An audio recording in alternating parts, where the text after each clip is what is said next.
Hi everyone, I'm Fede Alvarez, director of the upcoming film Alien Romulus. I'm honored today to sit down and have a conversation about a film I love so much with the man who started all, Sir Ridley Scott. My first memory of Alien is not actually watching the movie. It was actually kind of a featurette that showed some images of the movie. There's something about the look of the movie. Science fiction can get dated very fast, and Alien hasn't aged a day. I mean, it's obviously you have an amazing eye. You were born with an amazing eye. So was it something, is there any decision you made while you're making the movie that go, I'm not going to do this because that's going to date it? Is there any conscious decision you made it? Well, I was never an extreme fan of science fiction way back when. And so the door was always closed for me until one afternoon I decided to go and see Stanley Kubrick's 2001. A 70mm print, and I sat there devastated by his technique and the sets that were seen and thought through. So from that, I definitely copied a lot from Alien, for sure.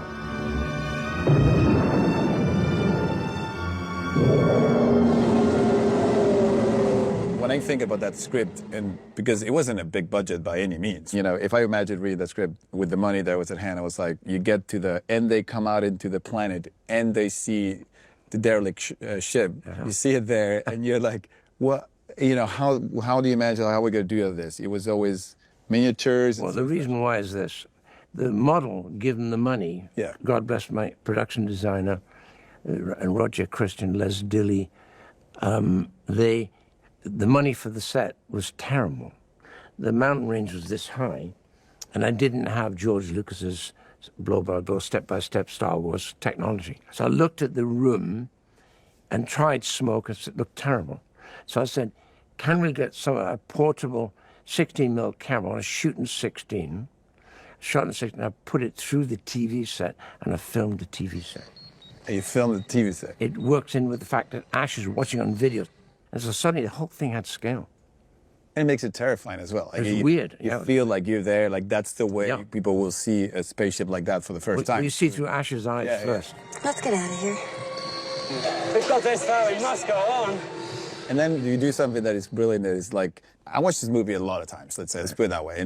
But it wasn't until I watched it for Alien Romulus that I realized, it was like, what's happened with the astronauts when they go, with the crew, when they go inside the ship? That I realized, you have fooled me that you made it look bigger by having kids playing the crew. My two kids made the set look twice as big. My two kids this side, you put them in a set. But everything looks bigger. It's suddenly twice as big. See? Amazing. Every monster, I think, you know, when there's a shark on Jaws, or you name it, it always taps into a primal fear that people don't even know. There is something that people are terrified of specifically, that creature happens to represent. Did you ever thought hard about why did it work so well? I'm going to hand this to Dan O'Bannon, because I was saying the script and dynamics are fantastic. It really is 7 people getting out of a little tin can in space. And they're getting out because you've got to have a beast. The beast had better be great, otherwise you've got a bad horror film. And Bannon was showing me the book Necronomicon by Giga. He said they don't want him, they think it's obscene. I said, obscene's good. So from that, I flicked to the book, and there he was. I said, this is it. I've never been so sure in all my life that this is it. I just kept doing that. So they said, okay, will Giga do it? I said, well, let's fly him in. Giga would not fly. So I had to fly to Switzerland. And I found him living on a kind of Pebble Dash state housing. Inside was his universe. I went in there to find a very mild, lovely man, and I convinced him, you must do the movie, you must do the movie.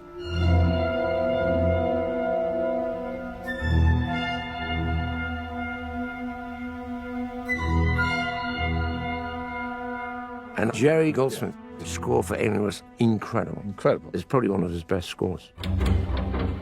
It's so even disturbing today.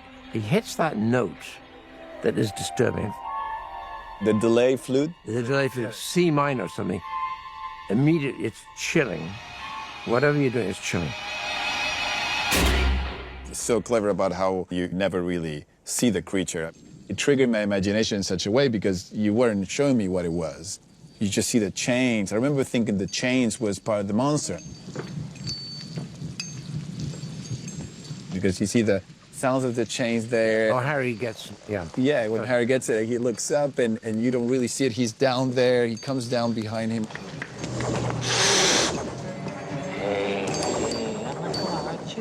Still a vivid, super vivid memory of watching that and understanding that some sort of, you know, dark devil took this guy and I never knew what it was. Yeah, I thought the creature was a large, giant, beautiful insect. Yeah. So the less you see him, the better. Yeah, and I could only imagine on the face of the cat, the way the cat was just staring at it. Yeah. And that stayed with me forever. The cat was great. The cat was fantastic. So was Harry. Seems she has intercepted a transmission of unknown origin. A transmission? Out here? How was meeting Sigourney for the first time? Do you remember that? Funny enough, I'm only 2 films in, but what I know the most important thing you can do in any film you do is to find the very best cast you can. Script first, then cast. The rest follows. And couldn't quite come across the combination of the female character who felt that she should be a little bit athletic to be able to cope with what was going to happen during, and yet a good actress. And one day you got a call, I'm certain, Warren Beatty said, there's a girl on Broadway, off Broadway, you should meet her. She's called Sigourney Weaver. I think that's how it happened. Well, you know, I'm sure it was a whole experience for her, like because she had done just a small movie, and that's. I think it must have been scary for her. Yeah. But she embraced it so. She was surrounded by very seasoned, actors as well. But the cast were also, there was no what I'd call, Scarrett was a bit of a star. Yeah. Tom. But because there's no dominant star, I think they all felt like a team. I think the cast were fantastic. When Alien Romulus started to come about, we had a Zoom call. I remember telling people on the phone call, I was like, I've been doing this enough and met a lot of people enough that I don't really get nervous about, like, oh my God. And that was the first time in many years when I was really nervous. I was like, well, obviously you're a master of this craft. And for me, it's one of the best privileges ever to meet the masters, and mostly because I want to learn and I want to be better at what I do. And those are the few chances when you have that. And I remember, like, when I told you basically what the story was about, you could tell right away what worked and what didn't, what was going to be effective. And now looking back, having made the movie, you were completely right. Like, you were like, this story, that's great. That's what the movie's about. That's what you should tap into. That was something that I always said, stayed you got with a me huge, forever. you got a huge movie here. You work on these movies, and then it's all about the day you're finally going to share it with an audience, right? Do you remember, like, that night of being there, like showing to a crowd for the first time, not know how they're going to react to them? Do you have any memories of that? At that moment in time, there'd been 3 really good horror films: Texas Chainsaw Massacre, The Omen, and The Exorcist. They were perfect engines of fear and terror, right? You're seeing things you hadn't seen before, or put under stress to see what you hadn't seen before. And the violent sections, it was so violent that the audience reacted. So the executive says, the film's too violent, the film's too violent. I said, how can it be too violent? So I'm arguing, it can't be too violent. We're doing a horror movie. But back then, why did they go back the next day, and next day, and next day, Curiosity. and make it a massive hit? I think it was the talk by the water cooler the next day. Yeah, no, absolutely.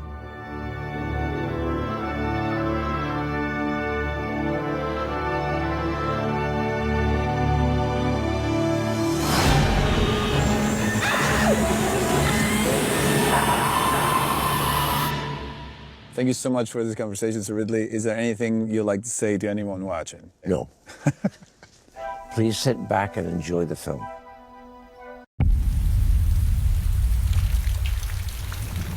Next. Full name and occupation, please.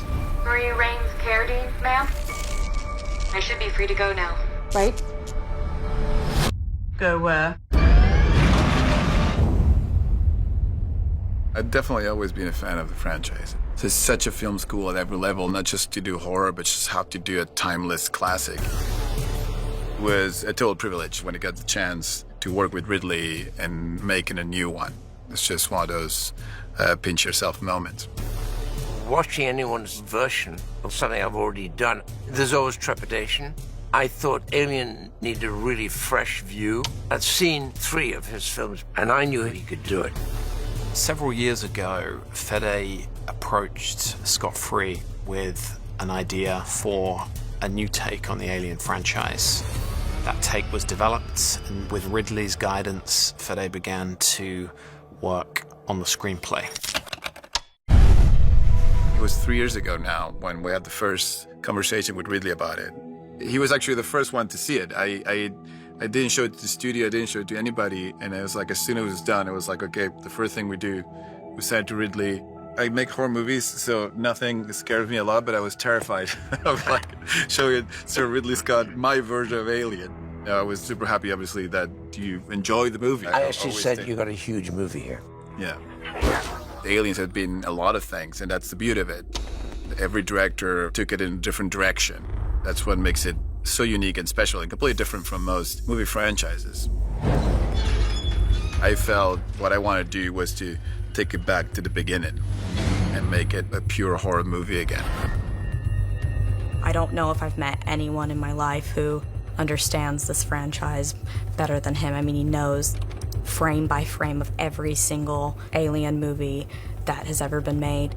To have that deep well of knowledge, you can sort of lean on it. Once it gets really close, you see it, but it was there all the time. Right. Fede Alvarez is one, if not the best director at the moment working in the horror space.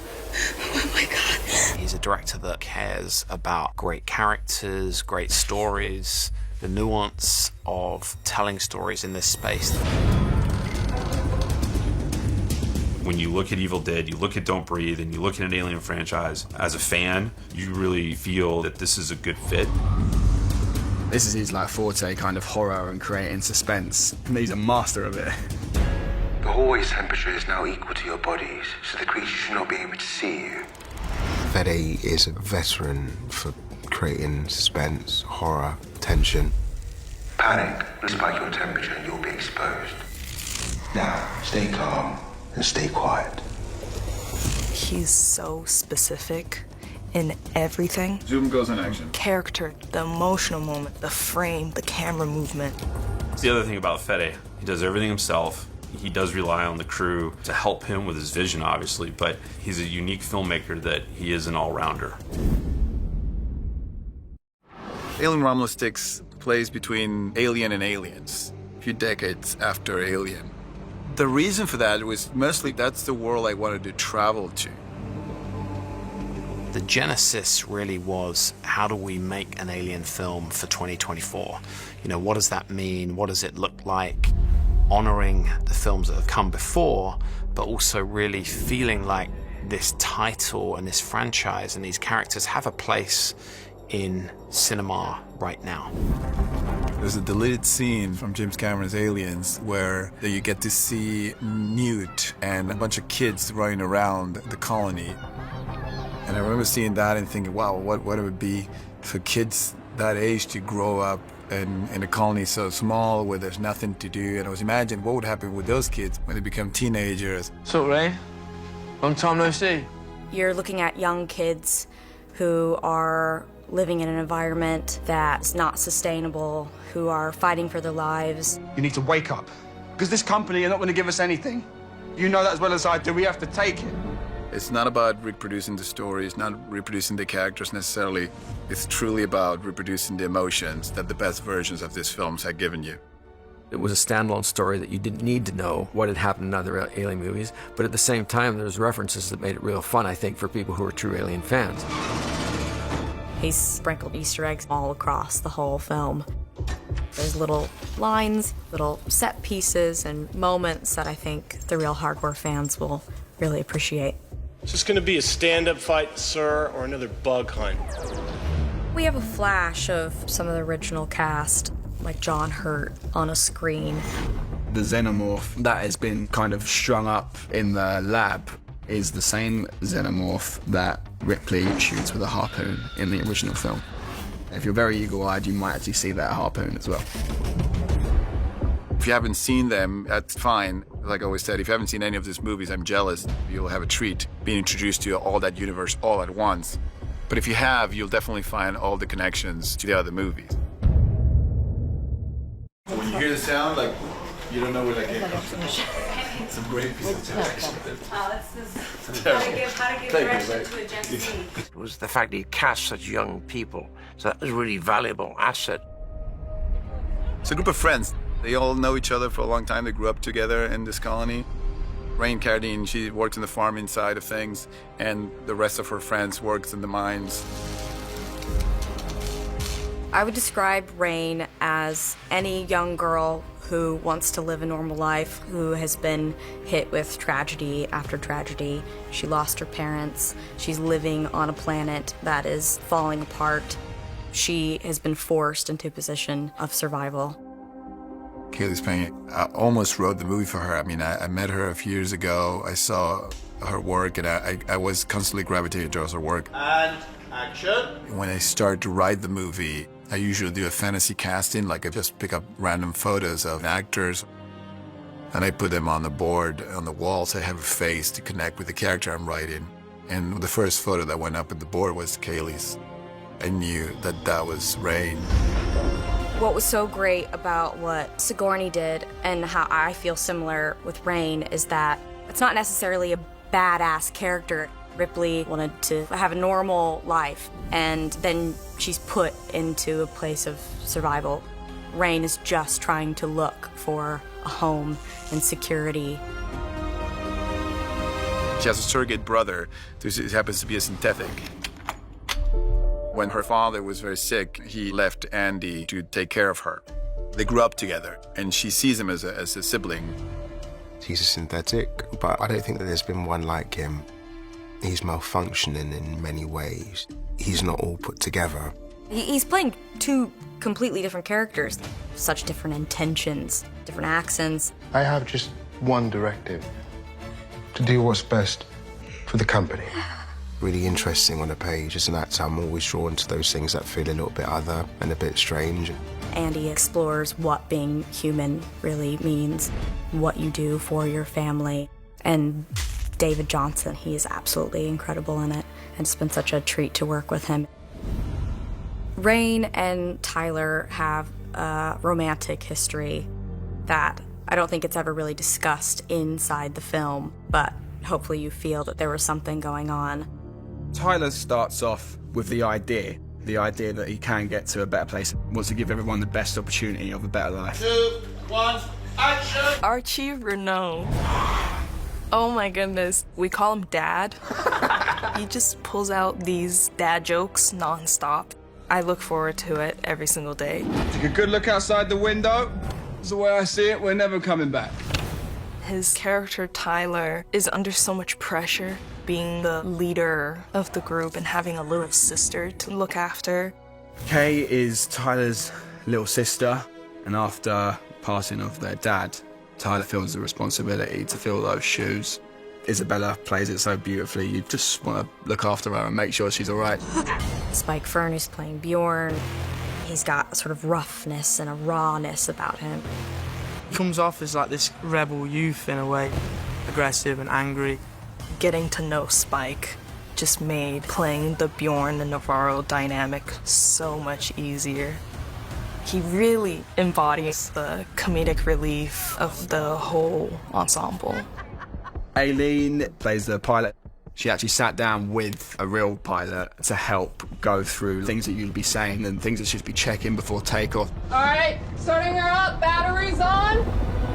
Right off the bat, I felt comfortable with Aileen. Aileen has just this amazing energy. You want to tell her everything. 3, 2, 1, go! Stay still, stay still. On the script, we had this synthetic called Rook. Rook was always going to be a torso in the movie. We knew it was a way of fleshing out the computer and mother in a way. We got the guys from Legacy to build a real animatronic that was going to be the table, that could interact with the characters, that could move, that could talk. Must complete the mission. Fetty felt very strongly from the beginning that we would use an animatronic puppet to be Rook, because he's completely damaged. There's only half of him. He's certainly had an interesting meeting with the Xenomorph. So then came the moment to decide how this Rook's going to look like. And we thought, well, if it's going to be a robot, it can look like anybody. In the world of Alien, you've seen some likeness being repeated many times. So we thought, like, Ian Holm will be the perfect Rook. Please allow me to introduce myself. I'm Science Officer Rook, and I humbly request your services now. Obviously, Ian Holm had passed away a couple of years ago, so I started just a conversation with his widow and his family and his kids. Thank God they loved the idea, and Ridley loved the idea, who was really close to Ian, and everybody signed off on this adventure while trying to bring him back. In 1979, he was maybe 43 years old, and there are no molds of him that exist. So you can't scan him and do molds like we would do today to make exact replicas. So the challenge was, how do you recreate someone from a moment in time that has to be so iconic and so spot on? We found a live cast of Ian Holm from '99 that he had done for The Lord of the Rings when he was playing Bilbo. From that head cast of Ian Holm is that we started building the animatronic to make sure the likeness was uncanny. It took a lot of R&D. Finally, we landed on the plan that we can have it be at least 95% successful for shots, but you have to take it the next extra step for certain shots to do some CGI work in the eyes and the mouth to bring it even further along. So we started with a puppet that Legacy built, an animatronic puppet. It was fantastic, but we have to augment it to really bring it to life. That's where a bit of CG comes in and some fine compositing and some machine learning to help make him be that Ian Holm lookalike again. Those original movies are so grounded and so practical in their approach that I knew in order for this to be scary, it needed to be gritty and real and grounded. The rule of thumb was, if it can be done practical, it will be done practical. You have that rod here, and you press it hard against the grid. It's a very stable point, because otherwise it will be all wobbly, and there's no CG grid that I can add there to make it work. Everything apart from the colony exterior is built on stage. So the Corbellin's built on stage, the Renaissance, the big spaceship's built on stage. The trailer we're sitting in here is built to shoot as an interior on stage. These sets really help with the acting because you're really just reacting to what is in front of you. And they're absolutely incredible and massive and so immersive. If we're meant to drink it, we can drink it. If we're meant to touch it, we touch it. If we're meant to, like, move it, we move it. He wanted it to fit between the first and second movie and make it look like we made it between the first and second movie. The visual was more of the 80s version of the future than now. There's, these massive 80s computers and labs, and I've got like high-top Reeboks that sort of pay homage to the boot that Ripley wears. They curled my hair to make it kind of look more 80s, and the hairstyle with the half up, it's like, I think that's also like a sign of the times for the 80s, is that curly kind of signature look. The approach with Neiman Marshall, our production designer, was we knew the story for its first hour or so was going to really pretty much live in the world of Alien. It's a tough challenge to design into the pocket of something else. We didn't want to create a new version of it. So deep research dive into Alien and Aliens, many screen grabs of textures and colors and shapes. Back when those films were made, technology only allowed sets to be built a certain way, and it was almost futuristic. Nowadays, you can design anything you want, push print on a 3D printer or a CNC machine. It comes out however you want it. So Fede and I really wanted to make sure that we weren't just doing something that you could press print. It was really fun to kind of step in and be like, wait, I'm in a spaceship, but it's the 80s? When we first started talking about the concept of the Renaissance, we really loved the Remus and the Romulus story, breaking the ship in two parts and giving a difference in style slightly. So the Remus we're modeling more off of the Alien film that's a little bit more dark and maybe eclectic with a bit more use and aging. And then the Romulus side is a little bit slicker, and I'm hoping that when the audience, when we transition through the movie and they see that transition from the Remus to the Romulus, you'll kind of feel a little bit of a difference as we lean back into the aliens. We build all the sets without any CG help almost, just really because what's inspiring for me is to walk on set every morning and actually see it and be living in the world. So we're in the genetic research lab of the Remus side. This set in particular is exciting because it's the first time when we come into the ship that we're actually able to see where we're at and what genre we're in. We just finished shooting in here, so the place is a bit of a mess. But on purpose, because this ship has been weightless and the gravity generator's turned off. So everything's been uprooted and then dropped. All the equipment is kit bashed and created from a variety of parts. As you can see, it's a real keyboard with a buried iPad. And in order to make it feel like one of the old TV screens, a rear projection, we vacuum formed these plastic pieces which fit over iPads in order to give that refraction and the warping of the image. Now we're into the cryo lab. This, in theory, is the inside of like a freezer or a meat locker.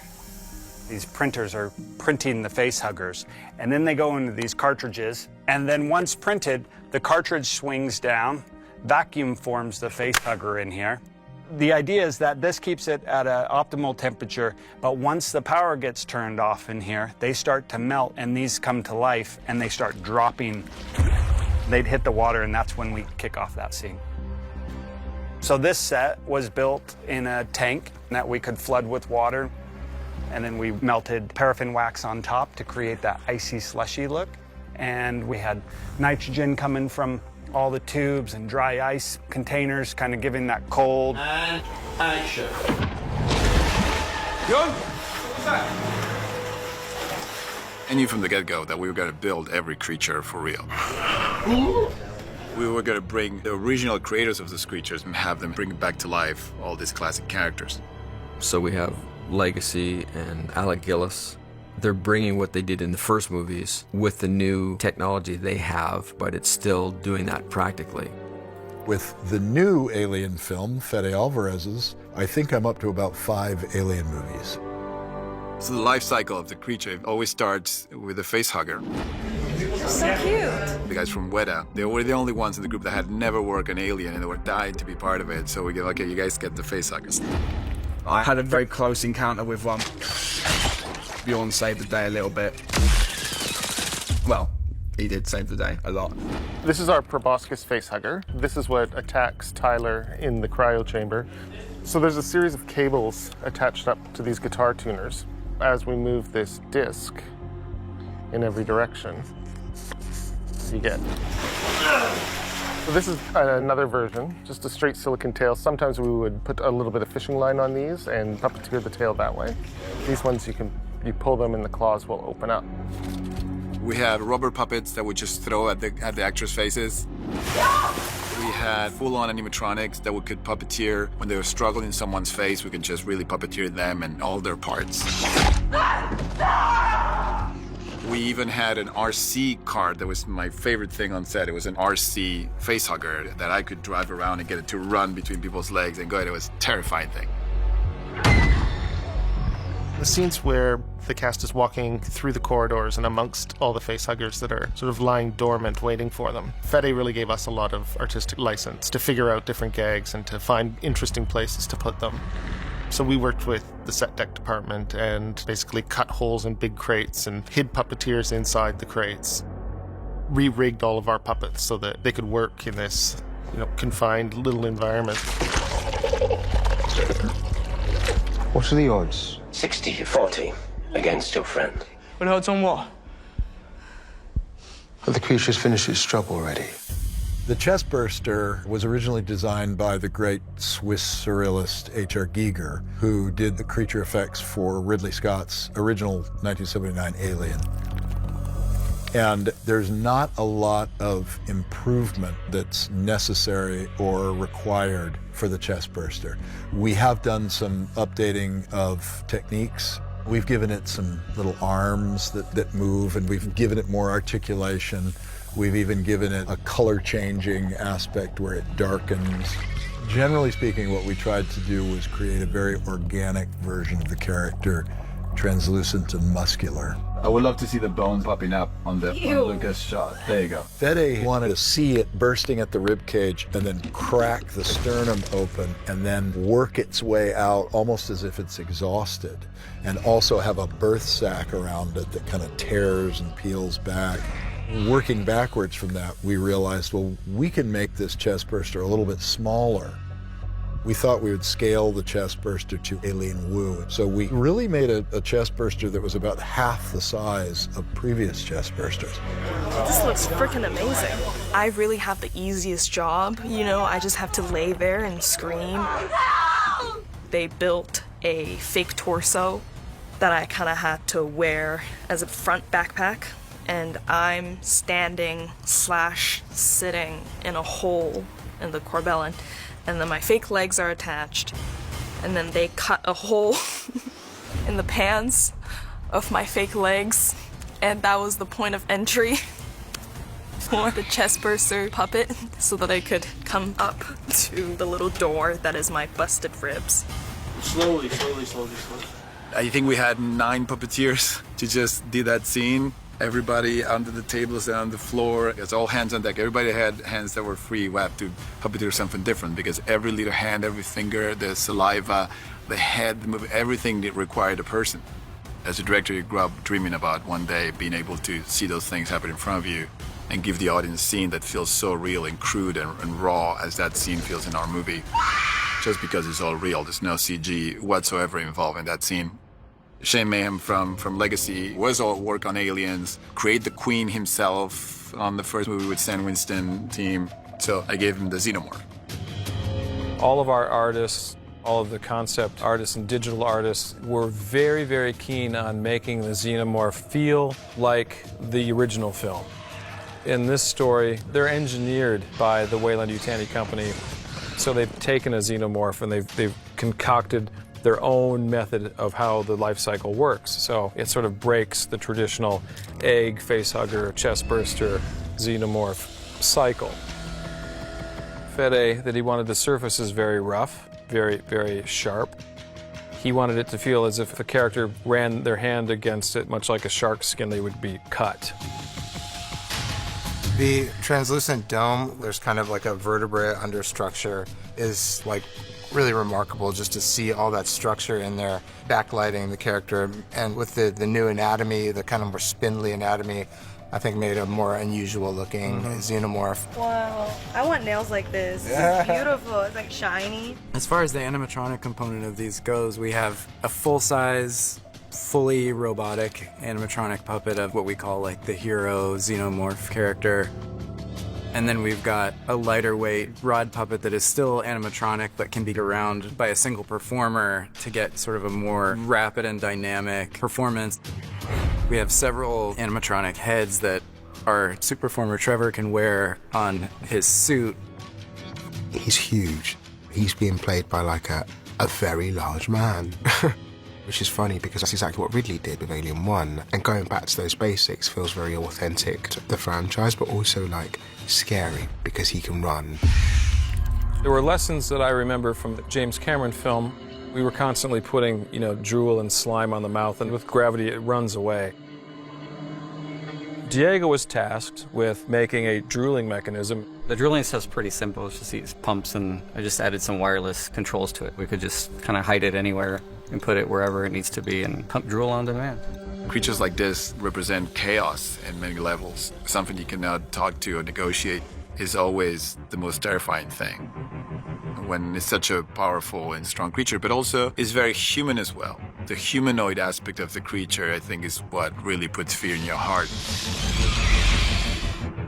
To be able to react to the actual creatures, one part of me is like squealing with joy, because we really don't see that on a lot of sets anymore.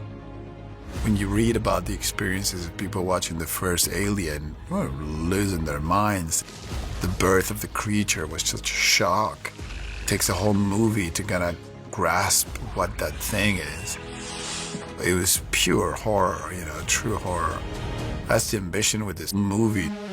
It's really not only for the people that saw it and loved the originals, but also for the generation that never seen one. Will be introduced to this universe through this film. I can't wait to see their faces. Cut!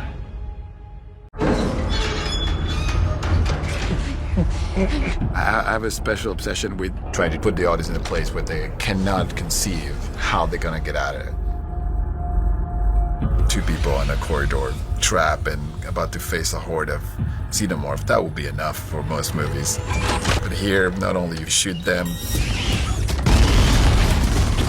then you have acid and zero-G, why not? And then we think it's over, oh no boy, you have to go through all this elevator shaft. Then the gravity comes back. And then there's more Xenomorphs, and there's an elevator that's unhinged and might fall on your face. And then there's face huggers. And Andy killed the Xenomorph in a way that is very cinematic, I would say.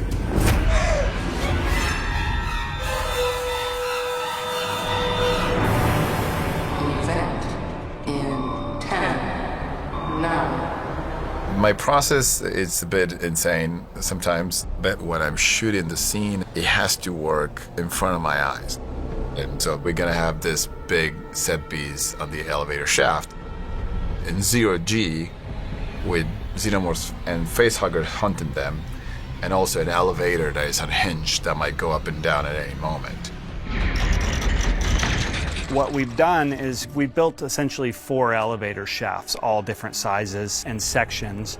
2 of them horizontal, 1 of them just has the interior of the elevator with a moving wall behind it, so we get the feeling that we're moving and we get Andy holding onto it there.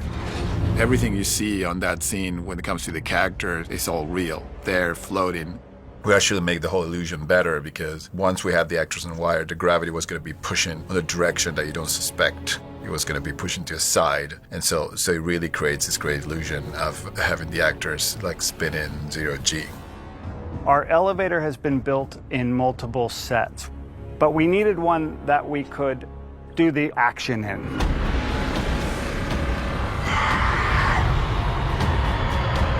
And because we're weightless in this situation, we needed something that we could fight against gravity, so we decided to put it on its side so that we could have a different setup. Within this set, we have incorporated stunt rails so that all the harnesses and all the mechanics actually are designed into the set. So we can have trolleys that run through here with one point in the center.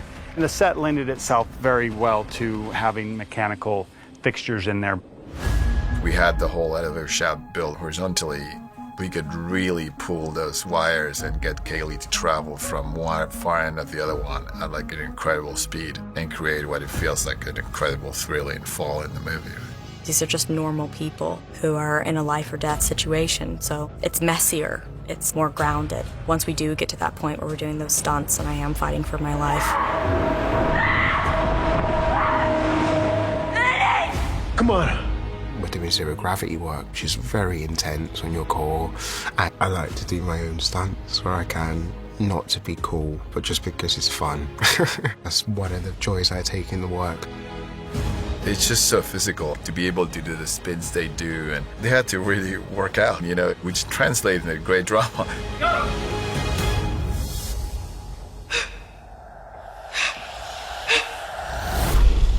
I think the trick to keep it feel real was to make sure that every time we were close to them and every close-up, every impact was actually a practical Xenomorph.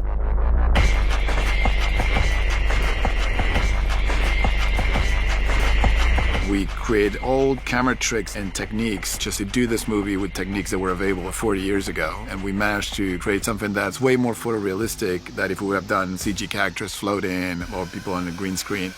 We also did a few shots against an LED wall where the actual background shot before and then put into a screen to get more close-ups. So some of those close-ups, what you see in the back is actually a screen, like an LED wall, protecting the real background. There was intention from the beginning to almost quote directly moments from previous films. The face-to-face, obviously, it's a classic moment from Fincher's Alien 3. That is the first time that happened between Sigourney and the Xenomorph. It's never one technique. We knew that once we got to the horde climbing out the elevator shaft, there was no way around it. We were gonna need some CG. Once we're in the elevator shaft, there's lots of things we have to enhance. So we were able to build a 5-story horizontal set. Sometimes you have to extend in order for it to feel like a 20-story elevator shaft. We have to remove cables and harnesses. We have to add atmosphere, things floating around, and then just help continuity as the cuts come together. The way we went about catching Rain when she falls in the elevator shaft is we actually had her on a harness with the stunt team. They did a great job of descending her and grabbing her. Obviously, everything had to do with her performance. We did it on the practical tunnel. In the editorial room, Betty wanted it to be a little bit more dramatic, and of course our Xeno has to catch her. So on the day we had wrapped a partial Xeno tail around her so we could shoot, and then that would be connected to her to make it feel like he really grabbed her. But to get the fall to happen and to make it as dramatic as Fetty wanted, we ended up adding a CG Xeno connected to that tail so that it feels very dramatic, like he caught her. Sometimes it takes me out if I think, oh, that's not possible. If someone would have fallen so hard and to get catched up, they will die. So we needed to slow down her fall. Visual effects put a previs together, which Fede has kind of gone and created himself with the visual effects guys. You know, we know where the vertical set stops and where the horizontal set starts. So that is a great indicator for us. As often with action, editorially that problem you have is that what you're trying to tell is really a series of events that all happen simultaneously, but you have to somehow unpack them and allow them to happen so the audience can track these things. The gravity purge kicks in. Suddenly Rain's falling, but then not only is she falling, you then have the elevator that has previously been held in a state of non-gravity, also the acid that has been hanging in the air for such force. So you suddenly are forced into a very quick editing style. The truth is, Rain falling down the elevator shaft, the whole thing would take 3 seconds, then yet we also have to show Andy catching the elevator and also the acid falling to the ground. We were able to achieve a lot of small insert shots. Sometimes we can solve that digitally, sometimes we can take an actor's reaction and create a moment. There are always going to be things in the edit that push it a little bit further. And from there, we go through the sequence where Andy realizes he has to save Rain. And then ultimately ride the Xeno down to the bottom of the elevator. It's a great mixture of every technique you can think of. We had a practical Xeno that we had at the bottom. We end up having to mix some CG pieces with Andy in the middle just to get the fall correct so we wouldn't hurt an actor, obviously. And just intermix it with CG pieces here and there, but all based on the photography and grounded from the set. In the original script, it was the elevator that killed the Xenomorph. I was feeling at some point that Andy had gone through all this journey and this transformation, and Andy will make this leap of faith and plunge to a potential death to save his sister, just like she had saved him a few minutes ago.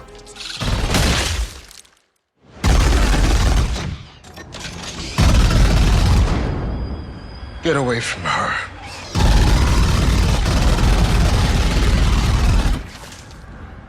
You bitch.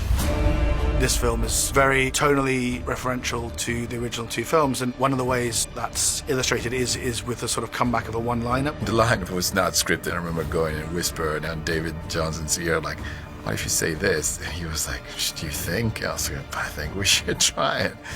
And he gave a great performance. When we screened it, the test screening, it got a huge cheer in the theatre, so I think Fede felt vindicated. One of the things I do is to never even think that there will be music one day and that there will be an incredible sound design one day. If you have a cut of a movie that works without the visual effects, without the music, without much of sound design, then it makes everything even better. And then we brought in Ben Wolfish to create an incredible score. Benjamin has absolutely done his own thing and brought something totally new to the table, but equally there are reference points within, both in terms of instrumentation and slight thematic links to past soundtracks. It's a true third act climax, and so it was super important to really bring together this interplay between very strange and unique orchestral sound, very symphonic and almost quite traditional orchestral sounds, and then totally unique and unhinged electronics and choir, of course, and also pacing it, focusing on character. We segued very fast into something very atmospheric and very strange. We're much more in the electronic world still, but with a sense of propulsion. Building to a point of almost something unbearable, where you're just building so much tension. Our primary objective is to create something that feels utterly terrifying, but not in a cliched way. It needed to be super unique to the storytelling in this particular film and also those characters.